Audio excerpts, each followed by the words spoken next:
রান্না করতে চলে আসলাম আর তোমাদের সাথে রান্নাঘর থেকে সকালে শুরু হয়। এত সকালবেলা কাজবাজ থাকে না, খুব ব্যস্তর মধ্যে কাজবাজ করতে হয় তো তাড়াহুড়ো করে, তার জন্য ওইসব ভিডিও খুব একটা করা হয় না, ক্লিপ নেওয়া হয় না। তার জন্য রান্নাঘরে শান্তি মতো একটু রান্না করে ধীরে সুস্থে সেখান থেকেই তোমাদের সাথে ভিডিও শেয়ার করি।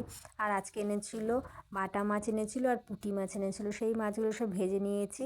আর এখানে মশলা করে নিচ্ছি, এখানে আদা রসুন আর কাঁচা লঙ্কা বেটে নিয়েছি। এগুলো সব বাটা হয়ে গেছে, এটা উঠিয়ে আর একটু পোস্ত বাটবো আজকে। আজকে হলো বেগুন দিয়ে রাঁধবো, বাটা মাছ রাঁধবো, আর হলো কাঁচা টমেটো এনেছে সেটা দিয়ে রাঁধবো পুঁটি মাছ। তখন মাছগুলো ভাজা হয়ে গেছে আর ওদিকে মশলাও আমার কমপ্লিট হয়ে গেছে। এখানে তরকারিটা বসিয়ে দিচ্ছি, কাঁচা টমেটোর তরকারি।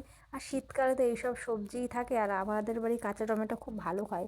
ছোটো মাছ দিয়ে না কাঁচা টমেটো রান্না করলে খুব ভালো লাগে, তার জন্য বেশিরভাগ কাঁচা টমেটো, ছোটো মাছ আনলেই টমেটো দিয়ে রান্না করতে হয়।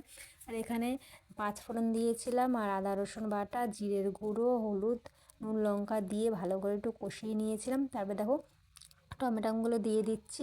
এখানে সরু সরু টমেটোর সাথে আলু কেটে নিয়েছি, সেটাই দিয়ে দিচ্ছি, ভালো করে কষিয়ে নিয়ে দেখো অল্প অল্প জল আছে, এখন প্রায় সেদ্ধ হয়ে গেছে। এখন ছোটো মাছগুলো সব দিয়ে দিচ্ছি, পুঁটি মাছগুলো। এগুলো দিয়ে একটু নাড়াচাড়া করে একটু গামাখা হবে, নামিয়ে দেবো।